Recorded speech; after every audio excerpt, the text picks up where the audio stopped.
बिस्मिल्लाहिर्रहमानिर्रहीम। इय्याक नअबुदु व इय्याक नस्तईन।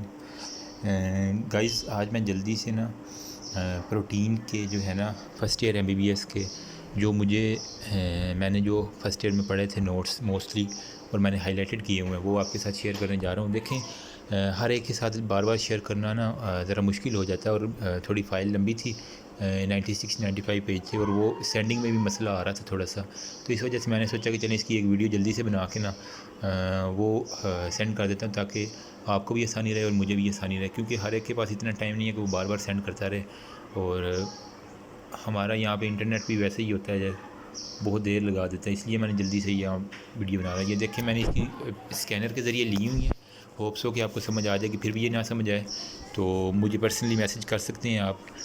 तो मैं तो ज़रा जूम करके दिखा देता हूँ, आप इसकी स्क्रीनशॉट अगर साथ साथ लेना चाहें तो वो भी ले सकते हैं। ये शुरू से जो फर्स्ट जो है ना, मैंने जिस तरह सीरीज़ बनाई हुई थी ना, आप उस तरह करेंगे तो आपको इजी रहेगा। ये तकरीबन 1-2 घंटे में अगर एक बार आपके तैयार हो गए तो उसके बाद आपको 1 घंटा बड़ी मुश्किल से लगेगा इस नोट्स को रिवाइज़ करने में और आपको सारा प्रिपेयर हो जाएगा। मैं जल्दी जल्दी से दिखाता जा रहा हूँ, आप इसका स्क्रीनशॉट लेना चाहें तो ले लें, बाकी जैसे भी और हो तो ये देखते जाएँ। ओके हो गया। अब ये नेक्स्ट वाला, ये मैंने तरतीब वाइज अरेंज किए हुए हैं, इसका स्क्रीनशॉट ले लें। इसके अंदर देखें वो सिलेनोसिस्टीन वाला वो सारा आ जाता है, इसमें बेसिक है, इसमें सिलेनोसिस्टीन वाला, और ये सारा स्ट्रक्चर है उसका अमाइनो एसिड का। ये नेक्स्ट हो गया, बीटा एलानिन हो गया, beta amino butyric non alpha amino acid का हो गया। उसके बाद क्लासिफिकेशन जो है ना वो ईजीएस्ट वे में जिस तरह भी हो सकती थी ना वो इस नोट्स के अंदर की हुई है। हर लिहाज से आपको होप्स किसी और बुक पे जाने की ज़रूरत नहीं पड़ेगी।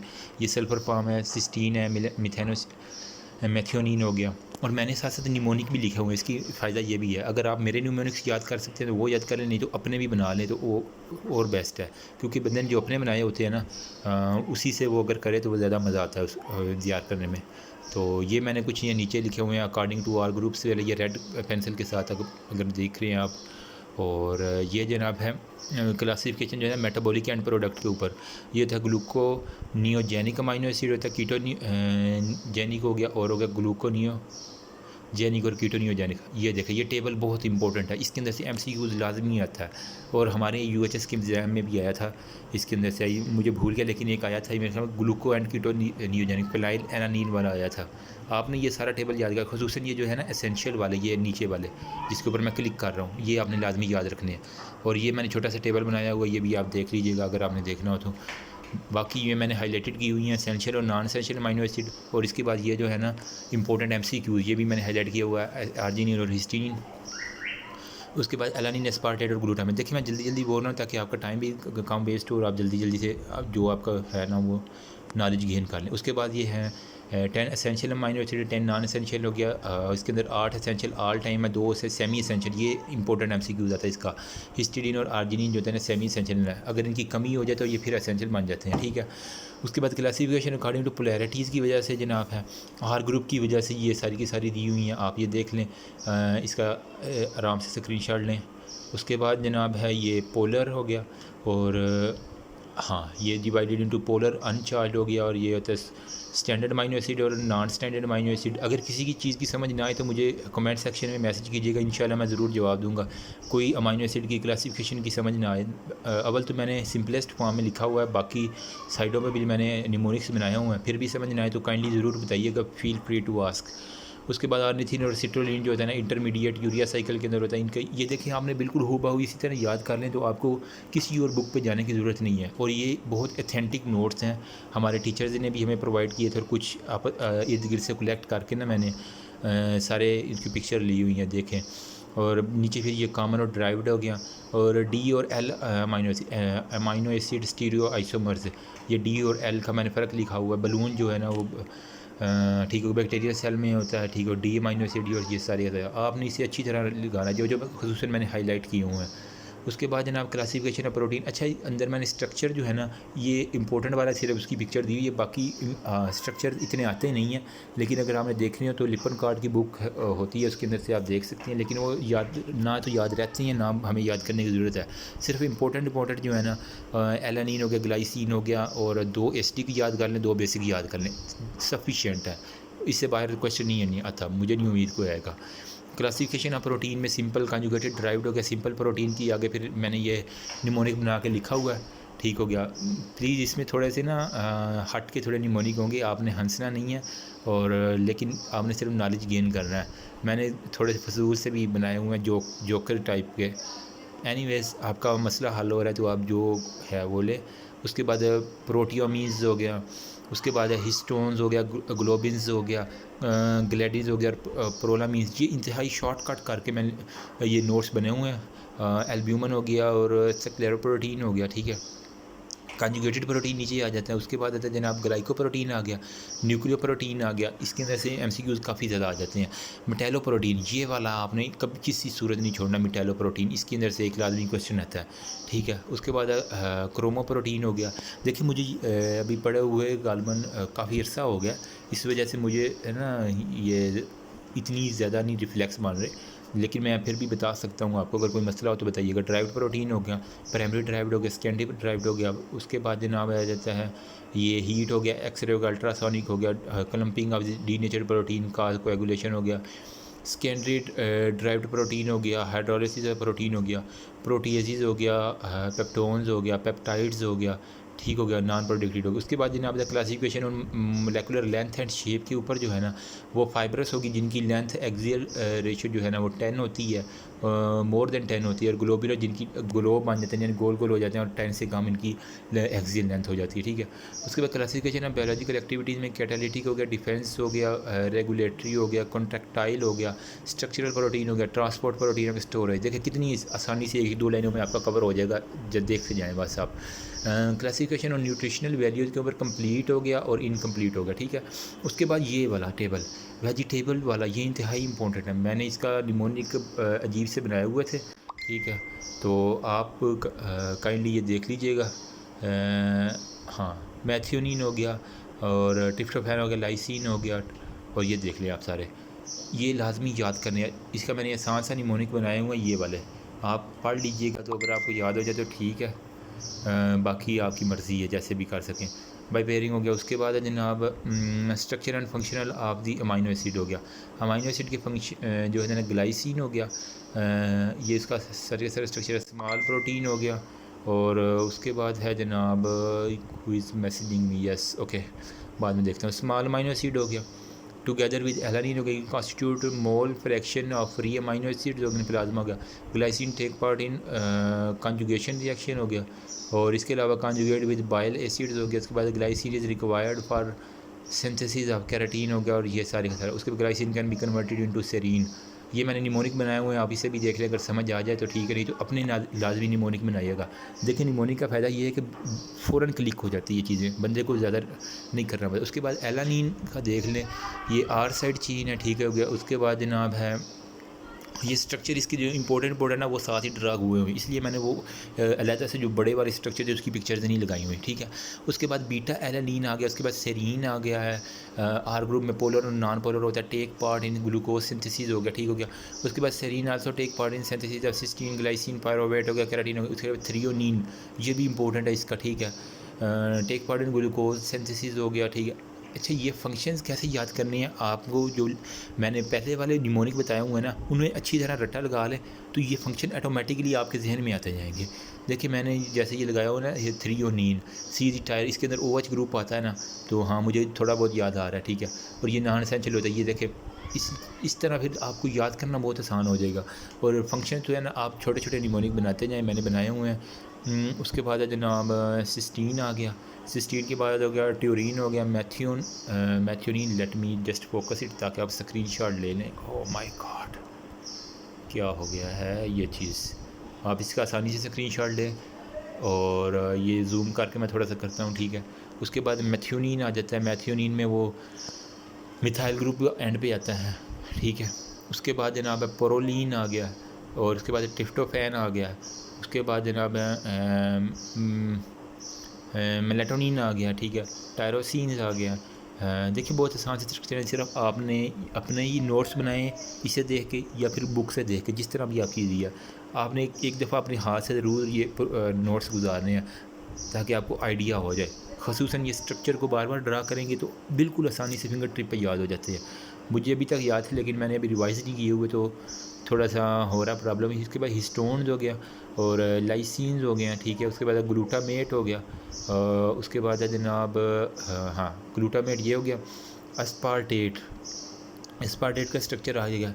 उसके बाद एस्पार्जीन हो गया, ठीक है। उसके बाद वेलिन का स्ट्रक्चर आ गया। सारे देखिए 20 जो है ना इंपॉर्टेंट वाले, वो सारे के सारे इसके अंदर कवर हो रहे हैं। ल्यूसीन हो गया। इसके अलावा आपको कोई चीज़ याद करने की ज़रूरत नहीं है। उसके बाद आइसोल्यूसिन हो गया, ठीक है। इनका फिर फंक्शन हो गया ग्लूकोजेनिक और कीटोजेनिक। वो टेबल आपने अगर याद किया हुआ पहले जो मैंने दिखाया है, तो ये बिल्कुल आसान है इसका फंक्शन जो है ना। उसके बाद है सिलेनोसिस्टीन। इसका भी ऑलरेडी मैंने स्ट्रक्चर पहले या दूसरे पेज के ऊपर मैंने आपको दिखाया, आपको याद अगर हो। उसके बाद प्रॉपर्टीज़ ऑफ अमाइनो एसिड इंतहाई इंपॉर्टेंट है, ख़ुसूसन SCQs और MCQs में और भी ज़्यादा इंपॉर्टेंट है। ग्लाइसिन हो गया, अल्फ़ा कार्बन हो गया, D और L कन्फिग्रेशन, ये मैंने हाईलाइट किए हुए हैं इसलिए आपको आसानी होगी। इंशाल्लाह कोई मसला नहीं होगा। फिज़िकल प्रॉपर्टीज़ में सोलबिलिटी आ गया, मेल्टिंग पॉइंट हो गया, टेस्ट हो गया। ये देखिए मैंने इसका सारे के सारे निमोनिक भी बनाया हुआ है, थोड़े फनी है लेकिन आपने याद ज़रूर करने हैं। ड्यू टू COOH हो गया, ड्यू टू NH2 ग्रुप हो गया, HD के एंड बेसिक प्रॉपर्टीज़ आ गई हैं जस्ट ओके। उसके बाद ये थोड़ी सी पिक्चर जो है ना डार्क, इसको देखने की इतनी ज़रूरत नहीं है, आप फर्स्ट कंटेंट के ऊपर फोकस करें। उसके बाद ये हाँ इसका कंसेप्ट बड़ा इंपॉर्टेंट था, मुझे समझ नहीं आ रहा था, लेकिन मैंने इसके नोट्स बना के ना थोड़े से ये नीचे मैंने रेड पेंसिल थोड़ा ड्रा किए हुए हैं, आप देख लें, नहीं तो आप गूगल कर लें, आपको वहाँ से समझ। हाँ मैंने भी एक वीडियो देखी थी यूट्यूब पे, उसके बाद मुझे अच्छी तरह समझ आ गई थी, और फिर मैंने मैम से भी समझा था अपना, ये उन्होंने समझा दिया था। अगर ना समझ आए फिर भी तो फिर मुझे कमेंट कर दीजिएगा, मैं ज़रूर समझाऊंगा इसको। सिर्फ एक बार मुझे इसकी गो थ्रू करने की ज़रूरत है, बाकी इंशाल्लाह मुझे याद होगा ये सारा। टाइट्रेशन कर्व हो गया, ये टाइट्रेशन कर्व ये देखें ना, आपको ये नज़र आ रही होगी, थोड़ी सी ब्लर है क्योंकि फ़ोटो कापीड है ये नोट्स, तो ये वाला देखें, ये स्ट्रक्चर ये सारे का सारा दिया हुआ है, लिपन कार्ड में दिया हुआ है। आपने ये लिपन कार्ड से ना वहाँ से या काट लें या फ़ोटो कापी करवा के क्लियर सा या अपने हाथ से बना के ना इस पेज के ऊपर आपने लगाना है। देखिए मैंने ये लगाया या थोड़ा सा वो पेज आई थिंक गिर गया कहीं पे, बाकी मैंने इस साइडों पे ड्रा किया हुआ है। ओके नेक्स्ट चलते हैं, और ये देखें आइसोइलेक्ट्रिक pH इंतहाई इंपॉर्टेंट ये क्वेश्चन है। इसका MCQs हू बहू आया हुआ था एक, मुझे याद नहीं आ रहा कौन सा था, लेकिन इस पे से एक MCQ ज़रूर आया हुआ था। उसके बाद पेप्टाइड बॉन्ड हो गया, ये देखें मैंने पेप्टाइड बनाया भी हुआ ये वाला, ठीक है। उसके बाद जनाब डाईपेप्टाइड होगा, ट्राईपेप्टाइड का फ़र्क लिखा हुआ है मैंने, ठीक है। उसके बाद कैरेक्टरिस्टिक्स ऑफ पेप्टाइड बॉन्ड हो गया। उसके बाद जनाब टर्सन एंगल्स, ये इंपॉर्टेंट है, 5 PSI और ओमेगा, ये इंतहाई इंपॉर्टेंट है। इसके अंदर से हमारे टेस्ट में MCQ ज़रूर आया था, UHS का मुझे नहीं पता, लेकिन टेस्ट में एक MCQ लाजमी आया होता था हर बार जब भी प्रोटीन का टेस्ट होता था ना। और हाँ ये वैल्यूज़ काइंडली ज़रूर इसे अच्छी तरह रट्टा लगाएं, जिस जो मर्ज़ी करें, आपने ये याद हर सूरत करनी है वैल्यूज़, ठीक है। इंपॉर्टेंट वर्ड में मैं साथ साथ बता रहा हूँ। उसके बाद इनके फंक्शन है एंटीबायोटिक्स के हो गया, बीटा लिपोप्रोटीन, ये देखें इंतहाई इंपॉर्टेंट है। प्लाज्मा प्रोटीन के ऊपर आ जाएं, इनकी जो मैंने हाईलाइटेड चीज़ें की हुई 6 से 8 ग्राम पर डेसीलीटर हो गया, एक्सेप्ट गामा ग्लोबिन हो गया, इन्हें एक दफ़ा गो थ्रू करें, कंसेप्ट के साथ पढ़ें तो आपको याद है। ये ग्राफ इंतहाई इंपॉर्टेंट ड्रा करने के लिए, एल्ब्यूमिन का ये जिसमें एलिवेटेड होता है, उसके बाद अल्फ़ा 1 अल्फ़ा 2 और बीटा लिपोट्रांसफर और एंटीबॉडीज़, इंतहाई इंपॉर्टेंट ये ग्राफ आपने लाजमी याद करना है। उसके बाद ये एबनॉर्मेलिटीज़ क्यों आ जाती है, गैमा थोड़ा सा इसमें बड़ा हो जाता है, ये एल्ब्यूमिन सीरम प्रोटीन, अब नॉर्मल सीरम प्रोटीन के अंदर ये जो है ना एम स्पाइक आ जाती है, देखे मैंने हाईलाइट किया हुआ, ठीक है। और थोड़े निमोनिक बनाए हुए आप देख लीजिएगा। और ये जो था ना, हाँ ये भी ग्राफ ऊपर वाला भी देखना है आपने। इसके अंदर ये क्या है, बीटा की जो है ना वो 2 में डिवाइड हुआ पड़ा था, लेकिन गैमा छोटा सा था, ठीक है।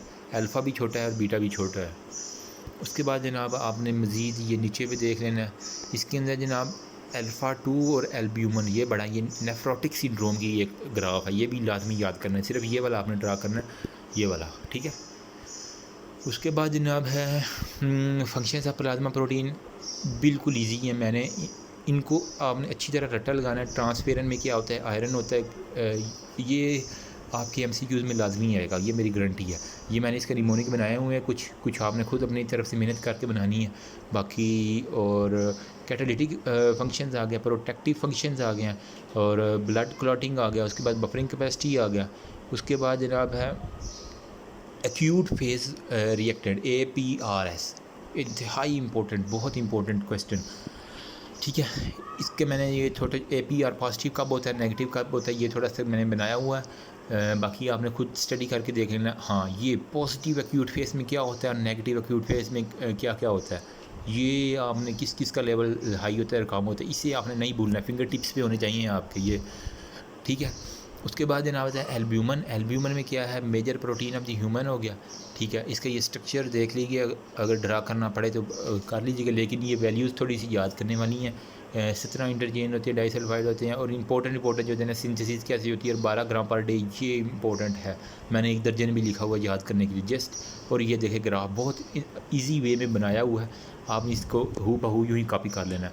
उसके बाद जनाब है कैटाबॉलिज्म, इसका कैसे होता है, हाफ़ लाइफ इसकी लाजमी याद करनी है, ठीक है। और प्रोटीन रिवर्स याद करना है, बफर के तौर पे एक्ट करता है, जितने ये मैक्सिमम याद हो सके आपने करने हैं। उसके बाद इसके हाइपर लिपोडीमिया, ये इंतहाई इंपॉर्टेंट क्वेश्चन है। इसमें क्या क्या होता है, डीमा हो जाता है और ये सारे का सारा हो जाता है। उसके बाद अल्फ़ा-1 एंटीट्रिप्सिन इम्पोर्टेंट है, लेकिन इसका ऊपर ऊपर से ना पढ़ लीजिएगा, ठीक है। एम्फीसीमा हो गया और one type of liver disease, और ये नीचे वाला आपने किसी सूरत नहीं छोड़ना, ये हमेशा एक SCQs बन के आया होता है एम्फीसीमा का, ठीक है। और ये टेबल आपने रटा लगा लें, क्रोमोसोमल नंबर 14 में होता है और क्या क्या होता है, ठीक है। Oh my God, okay. उसके बाद हाँ, ये एक आसान सा ओवरव्यू दिखाया हुआ है, याद होता है तो कर लें, वेल एंड गुड है। अगर नहीं होता तो ये मैंने नीचे एक छोटा सा अपनी तरफ से बना के लिखा हुआ है, थोड़ा सा आप इसे देख लें, लेकिन याद ज़रूर करना है। और ये देखें, मैंने पिछले जो पढ़े हुए हैं ना, उन सारों का एक टेबल बना के ऊपर लिखा हुआ, किस में कितने अमीनो एसिड हैं, किस में कितने, आप मज़ीद क्लियरली करके लिखे, क्योंकि भाई ये मैंने जल्दी में लिखे होते मैम के साथ साथ जब पढ़ा रही होती थी, इसलिए लिखाई थोड़ी सी गंदी नज़र आ रही होगी आपकी, लेकिन प्लीज़ इग्नोर कीजिएगा। और ये देखें, और ये देखें, ठीक है। उसके बाद है जनाब ये बिस्मिल्लाहिर्रहमानिर्रहीम मैंने लिखा हुआ है, ये मेरा थैंक्स टू मोहम्मद आकिब, जिसने मुझे ये राइटिंग स्किल सिखाया थे, मैं उसका शुक्रगुज़ार हूँ। और ये मेरी ओरिजिनल लिखाई है, आप देख सकते हैं। और उसके बाद हेपेटोग्लोबिन, ये देखें, हेप्टोग्लोबिन, हेमोपोएटिन, ये सारे आप देख रहे हो। उसके बाद है सेरुलोप्लाज्मिन, सेरुलोप्लाज्मिन का जनाब लाजमी देख लेना एक। उसके बाद है जनाब कैरियर 90% कापा प्रोटीन होती है, ठीक है। हिपैटो लेंटिकुलर डिग्रेडेशन हो जाती है, ठीक है। और ये वाला टेबल किसी सूरत, मेंकीज़ और विल्सन डिजीज़, ये आपने मार के भी नहीं भूलना, ठीक है। इसके अंदर क्या क्या होता है, ये सारे का सारे, ठीक है। सीरम प्रोटीन हो गया, और इसकी ये वैल्यूज़ भी याद हो सकती है जो कर लें। ये नीचे मैंने मेंकीज़ और विल्सन डिजीज़ के थोड़े से निमोनिक बनाए हुए हैं, आप देख लें बाकी। और ये वाला टेबल जो है ना, इसे रट्टा लगा लें, अच्छी बात है। और मेंकीज़ और विल्सन डिजीज़ में आपको फ़र्क लाजमी आना चाहिए। हमारी बार भी एक क्वेश्चन आया था मेंकीज़ और विल्सन का, MCQ मुझे याद आया था एक। उसके बाद है जनाब ट्रांसफेरन क्या होता है, ट्रांसफेरन में होलो ट्रांसफेरन हो गया, ठीक है। उसके बाद रिसेप्टर मीडिएटेड ट्रांसफेरन एंडोसाइटोसिस क्या होता है, ये आपने पढ़ लेना है, जल्दी जल्दी से गो थ्रू कर रहा है, इतना इंपॉर्टेंट नहीं है लेकिन फिर भी ज़रूर पढ़िएगा। हाँ, इंक्रीज़ किस में होता है, सीरम ट्रांसफर एनीमिया में, आयरन डेफिशिएंसी एनीमिया में, और ये सारा आपने करना है। उसके बाद है C reactive protein, CRP important है थोड़ा सा, इसे भी आपने देख लेना, एक स्क्रीनशॉट ले जल्दी से। उसके बाद है जनाब फाइब्रिनोजिन, ठीक हो गया, फाइब्रोजिन होगा। और ये इसका स्ट्रक्चर मैंने नीचे बनाया हुआ खुद भी, बाकी आप ऊपर भी ड्रा करके देख सकते हैं, ठीक है। ये भी याद करना। और ये वाला जो है ना, 4 नेचुरली करेंग, ये वाला एंटीथ्रोबिन 3 जो है ना, मेजर कंट्रीब्यूशन, ये इम्पोर्टेंट MCQ है। उसके बाद ये जो है ना जनाब, हाँ, ये वाला टेबल ये आपने याद है। उसके बाद इम्यूनोग्लोबुलिन स्ट्रक्चर और फंक्शन इंतहाई ईजी है। B लिम्फोसाइट क्या होता है, T लिम्फोसाइट क्या होते हैं, ये FSC वाली बातें हैं, इसमें कोई बताने की ज़रूरत नहीं है, आपने जल्दी से पढ़ना है। ये सिर्फ 10 मिनट के अंदर अंदर ये वाले नोट्स तो आपके ना कैरी हो जाते हैं, ठीक है। होप सो समझ आ रही होगी आपको। अगर फिर भी कोई क्वेरी है तो कमेंट सेक्शन ओपन है। और ये वाला टेबल जो है ना, ये नहीं भूलना आपने, ये वाला ह्यूमन इम्यूनोग्लोबिन क्लास, ठीक है। और इसके बाद कापा और लैम्डा, हाँ, ये भी नहीं भूलना। और ये देखें, वही टेबल है, दोबारा आ गया है, ठीक है। उसके बाद इनकी ये चीज़, ये वाले इनका स्ट्रक्चर लाजमी याद रखना है आपने। स्ट्रक्चर में से MCQs आते हैं, ठीक है।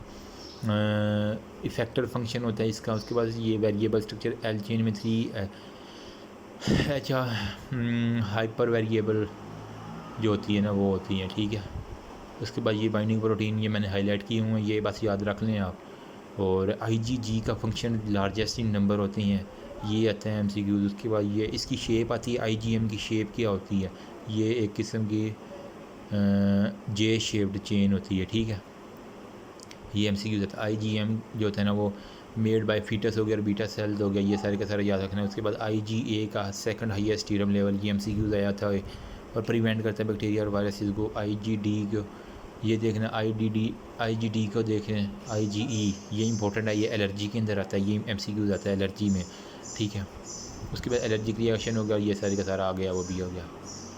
उसके बाद आ जाते हैं जनाब एक्स्ट्रा सेलुलर मैट्रिक्स, इंतहाई इंपॉर्टेंट। इसका मैंने ये टेबल बनाया हुआ है, स्ट्रक्चरल कौन से हैं, स्पेशलाइज्ड कौन से हैं, और प्रोटियोग्लाइकेन्स आ जाते हैं, ठीक है। आपने ये इसके लिहाज से देख लेना स्ट्रक्चर में कौन से आते हैं, कोलेजन, इलास्टिन और फिब्रिलिन हो गया। स्पेशलाइज्ड में फाइब्रोनेक्टिन और लैमिनिन आ जाते हैं। उसके बाद ये देखें इंतहाई खूबसूरत चार्ट, इसे आपने याद करना है, ठीक है। बायोकेमिकल इंपॉर्टेंस क्या है इसकी, एक्स्ट्रा सेलुलर मैट्रिक्स की, ये चार्ट की सूरत में बनाया हुआ है, ये वाला देखें, ठीक है। तो आपने ये याद कर लीजिएगा। बायोमेडिकल इंपॉर्टेंस इसकी देख लेनी है, फिब्रिलिन 1 को देख लेना है। उसके बाद हाँ मार्फन सिंड्रोम बहुत इंपॉर्टेंट है इसकी, ये एरेक्टली डायलेटेशन ऑफ एओर्टा और पेक्टस एक्सकेवेटम यानी अंदर की तरफ चेस्ट धुंसी हुई होती है, और क्रोमोसोमल नंबर 15 होता है, एबनॉर्मलिटीज़ और फिब्रिलिन होती है। ये इसकी ये किसी सूरत नहीं भूलना, मार्फन सिंड्रोम इंपॉर्टेंट है। और फाइब्रोनेक्टिन इसका आपने ये सुपरफिशियल व्यू देख लेना है बस, और ये डायग्राम एक बार पढ़ लेनी है। और हाँ लेमनिन देख लें, इसमें भी इतना इंपॉर्टेंट नहीं है। उसके बाद ये जो है ना प्रोटीन स्ट्रक्चर, ये मैंने लिपन कार्ड से सारे का सारा किया था। इसके नोट्स एज सच इतने इफेक्टिव नहीं थी, इसलिए मैंने लिपन, अगर आपके पास लिपन कार्ड है ना तो उसके प्रोटीन स्ट्रक्चर चैप्टर 2 देख लें, इंतहाई ईजी सा। इसमें इतने जो है ना मेन टॉपिक्स जो है ना मैंने पढ़े थे, बस सुपरफिशियली एक दो बार इसकी ना रिवीजन की थी बस। उसके बाद हाँ इसके अंदर एक आता है शेफ्लॉन, इस तरह करके एक प्रोटीन होती है शेफ्रॉन्स, उसका एक क्वेश्चन आया था वाइवाज में पूछते हैं, ठीक है। वो आपने एक देख लेना है, वाट आर शेफ्रॉन्स हो गया, और क्वाटरनरी स्ट्रक्चर, ये सारी FSC वाली बातें हैं। मिस फोल्डिंग कैसे होती है, FSC वाली बातें हैं। यानी आपने जो अगर बायोलॉजी की first year text book, Punjab text book पढ़ी है ना, तो उसके अंदर ये सारे के सारा वही इसने लिखा हुआ है, इसलिए मैंने जल्दी से एक गो थ्रू किया हुआ, ठीक है। उसके बाद जनाब है ग्लोबुलर प्रोटीन, ये भी मैंने इसी देखिए था। फाइब्रस प्रोटीन ये भी किया था। और जो एंड पे टेबल है ना उनके ऊपर इनके ख़ास तवज्जो दीजिएगा, इंशाल्लाह आप नाकाम नहीं होंगे। होप सो आपको मिल गया होगा जो मैं पहुंचाना चाहता था। बस आपसे इतनी गुजारिश है कि काइंडली अपने लिए दुआ करें, मेरे लिए दुआ करें, अल्लाह पाक हम सबको कामयाबी दे। और अगर एक दूसरों की मदद करें, अल्लाह पाक आपकी मदद करेगा, ठीक है। और दुआ में याद रखिएगा। Thank you so much. अगर किसी और चीज़ की नोट्स की ज़रूरत हो तो मुझे ज़रूर कमेंट सेक्शन में बताइएगा, इंशाल्लाह मैं प्रोवाइड करूँगा। Thank you so much.